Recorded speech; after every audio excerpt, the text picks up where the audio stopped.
come to you from posting about my life, my journey, my startup. This is me.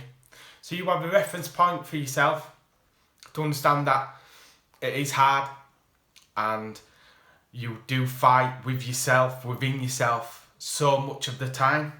But I want to inspire you and to influence you and to challenge yourself within yourself. So this topic I'm talking about today is a very hard topic to discuss. It's very raw at the moment for me as well.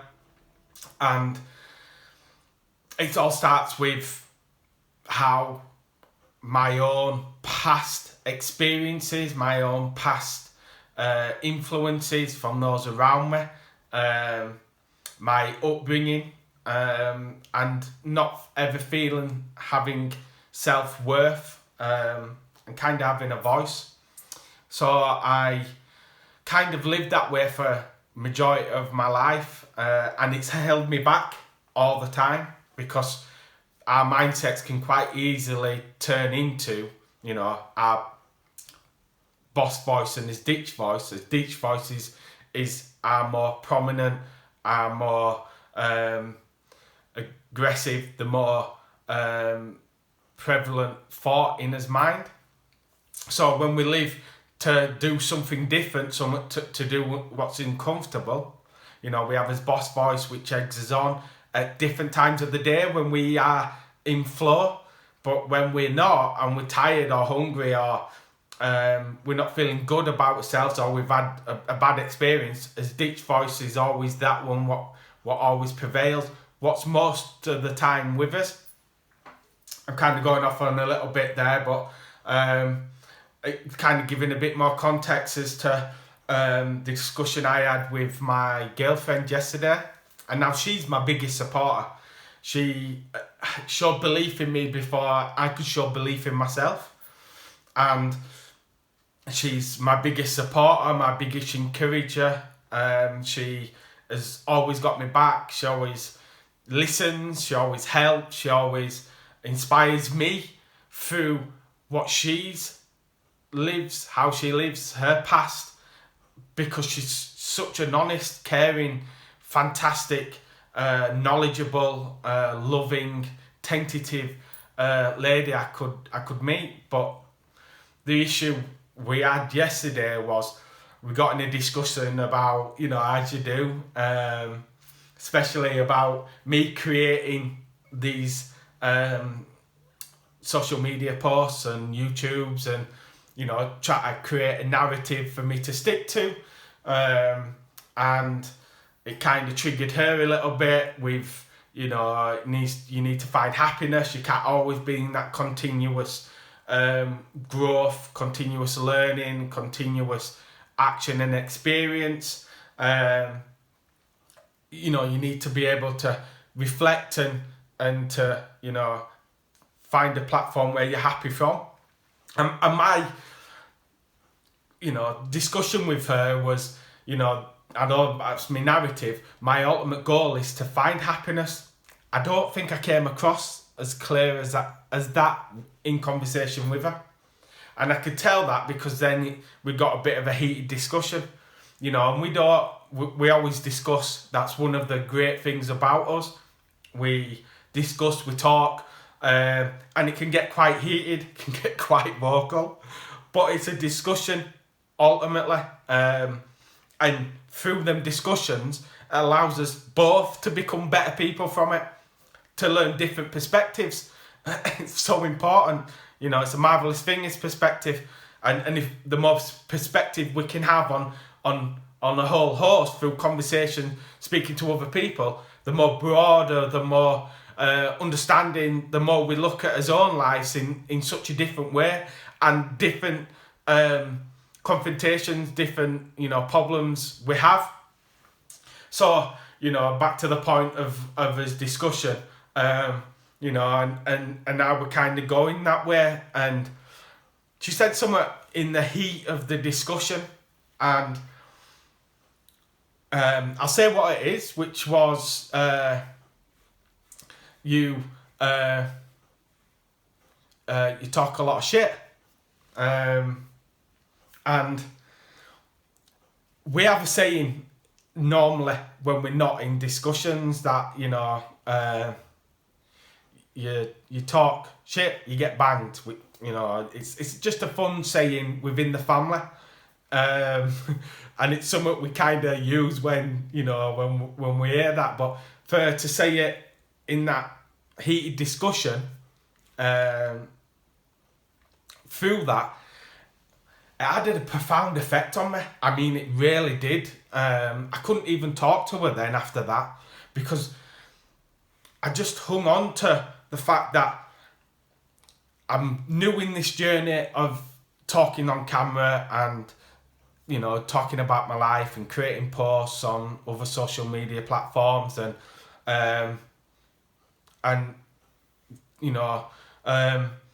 developing my voice and getting comfortable. I've been really uncomfortable, but getting comfortable with that. This next stage of my progression within my own life, and this is the next stage within that. But it triggered within me, and I use the word trigger because we all have triggers in every part of his life, and them triggers our past emotions, our subconsciousness of programs to which we've felt the same before, and as an automatic response. And that's what happened with using that word in that discussion. I've hung on to it. I got off the phone to her. I was really upset about it, very close to tears, because she's my biggest supporter, and she knows that this has been a very hard thing for me to actually do in terms of creating a voice, going on social media, putting myself out there on camera. I'm a very, very away from this. I'm a very private person, so for me to do something like this is totally out the realms of me. But she understands that, through, creating a company and a startup, creating a product, and then doing something different in terms of just documenting that life. It was so, I couldn't let it go. I knew I had to do it. So I knew I had to get out of, keep my private life private per se, although I'm discussing this with you today, but also, I want to be honest and discuss, the different conflicts, the different experiences, the highs and the lows, the wins and the fails. So I'm telling you this from that angle, and obviously I will never name her or anything like that. But I got off the phone, and it just made me feel like I wasn't worthy, that my voice wasn't clear enough, that what I was saying wasn't it wasn't on point per se, and that were purely from my past experiences. Within the last 2 years I've grown so much, but that, although we feel like we've overcome certain triggers by his growth, by his learning, by his knowledge, by his experiencing, his action and experiencing and creating that loop all the time, and confronting who we are, what we feel about ourselves, what we believe about ourselves, and it did that for me. It reminded me of my past, and it triggered within me that I maybe are not good enough. And she's my biggest supporter. She's my biggest. So to hear it from her hurt even more in that moment, in that time. And I just couldn't believe that, that was said, and whether that were true or not, whether whether that were truth within, what I might, and I started, what my voice, shit, while speaking was shit, and I realised, that I still got a lot of overcoming to do, because she didn't mean that, and I know she didn't mean that, and I know that, you know, it was just a figure of speech, and kind of, because we used to saying certain words to each other and being, you know, them kind of words in fun environments, that it can quite easily have slipped out. But in that moment, from that good discussion, it meant so much and hurt so much. So I know that I need to overcome even more of my past from, you know, those around me who encourage me. And I kind of held on to that. It's been near enough 24 hours since we had this conversation. And I were off last night with her. We didn't really talk and communicate per se, not like we would normally do, because I kept hold of that. And then I started questioning my own self. I started questioning my own knowledge, my own what I'm doing here, how I'm presenting here, and whether, you know, whether there's a ring of truth in that. And, you know, then believing from the past, my past beliefs, my past experiences telling me, my ditch voice telling me that, you know, I am no good, that really it's not any good what I'm doing. My ditch voice, you know, backing that up, because it's, you know, again, you know, subconsciousness are just programs of the past. It's programs of his past experiences, which create them emotions within inside us when we're in places which trigger that, you know, and that for me, you know, triggered me to question my own validity of what I'm doing, you know, whether I'm giving any help and whether I'm giving any good advice.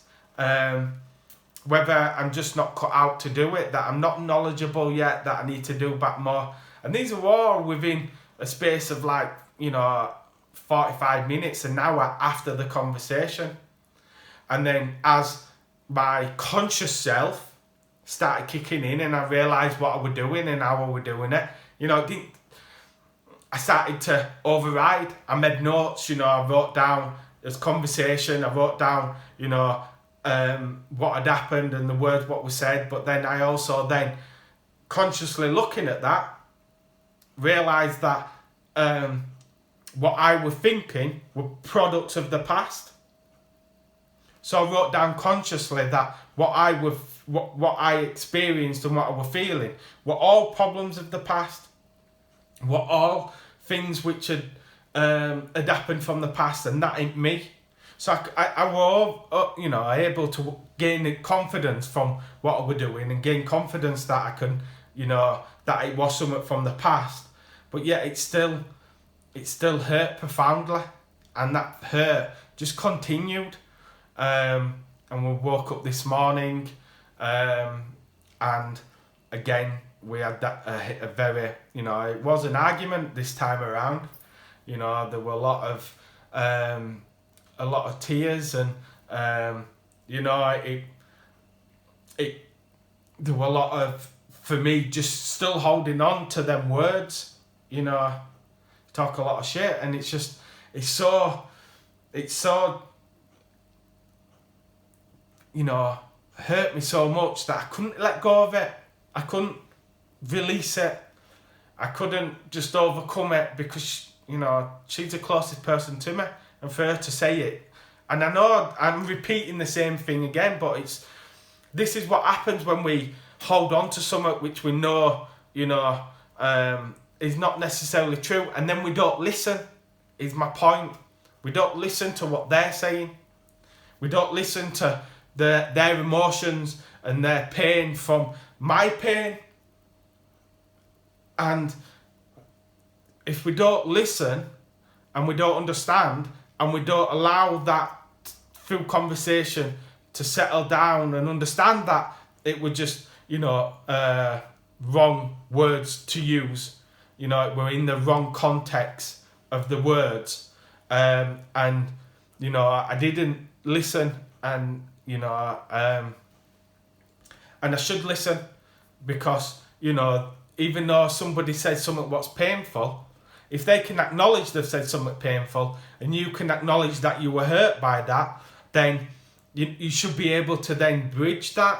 But if you are still stuck on what's being said and they don't acknowledge it, then you're not going to overcome it. But she acknowledged it and she understood what was said, and she understood that it was triggered, that it hurt, that it from my past, how that would have hurt me. But I wouldn't listen because I was still hung on to it. I still part of me felt comfortable hanging on to it. I hope you understand what I'm saying and what I'm explaining here, but you do feel comfortable holding on to it because it feels so natural to feel that way when you felt that way for so long. And this new way of thinking and being and feeling and overcoming is only relatively recent, a few years event. So, we left it as an argument and we walked out, and it's, that was, 5 hours ago, and we still haven't made contact yet. But I'm understanding now that, I'm going to have to, because it's right that we do speak to each other and that we, listen to one another. We accept the apologies from one another and we move forward. But more importantly, above all that is, I don't hold on to it and she doesn't hold on to it. That we just let it go. That it was just a heated discussion which turned into an argument, which words were said what shouldn't have been said, and we can become stronger and grow from it. But more importantly, as individuals, we can grow within to be able to accept that some things, what gets said can hurt, but we've got to just let go and realise that it's our own triggers of the past which are driving that. So my point to you right now is, don't let anybody take away what you do, whether they stick to that or not. Don't let it affect your emotions, affect how you act, and affect how you're going to move forward within your own life. Don't, you've come so far, this is just another learning step. This is another way to gain some more knowledge and some more experience so we can do better next time. So don't hang on to it. When it comes to discussion, listen more than talk. Listen to if you've said something to them and you haven't, you didn't mean it, then you talk and be sincere and honest and open about it. Explain where you come from and why you've said what you've said. Understand that we all, with words, can be powerful and hurt, but we can also, with as words and as actions, ask for forgiveness. And similarly, if they've said something to you, then just listen. Just listen and look to what you can learn from it. Accept it, what's been said, and don't hold on to it. Let go and move on. Let go and move forward. By holding on to something like that, creates a mood. So, you end up being moody. It lasts for 1 day, 2 days, 3 days, 5 days, and you're still moody about it. We've all been in relationships where that's taken place, where that mood continues days and days, turns into weeks. Before we know it, we've formed a habit, that habit of being a moody person when it comes to stuff like that. And that becomes our default response, like mine was, default response. And it becomes a part of who you are, and I don't want that for you, and I sure as hell don't want that for me. So I'm explaining that don't hold on to it. Keep with the learning. It's a learning experience. Don't let it hold you back. Keep moving forward. And then learn to forgive. Learn to give forgiveness and accept forgiveness. And if you keep holding on to it, you won't forgive. You'll end up treating everybody the same as that one instance. You'll end up being the same for every environment through that one instance because you hold on to it. So don't let go. You know, and it's just, you know, reframing it in your mind. And I hope I've made that clear to you today, and it's very painful talking about it, but, you know, I know that I'm reframing within my mindset that next time something like this happens, I'm going to react differently. I'm going to visualize it, I'm going to meditate on it, and I'm going to create a new pattern within myself to deal with that next time. And I've learned that words are so powerful, so I've got to be careful with my words, what I say to people, whether I'm encouragement or whether I'm giving, you know, constructive feedback. Be careful of the words I've learned, what I say. So there's quite a few tips there, but, you know, just don't hang on, let go, learn, and carry on moving forward. So yeah, this is my life, my journey, my startup. This is me.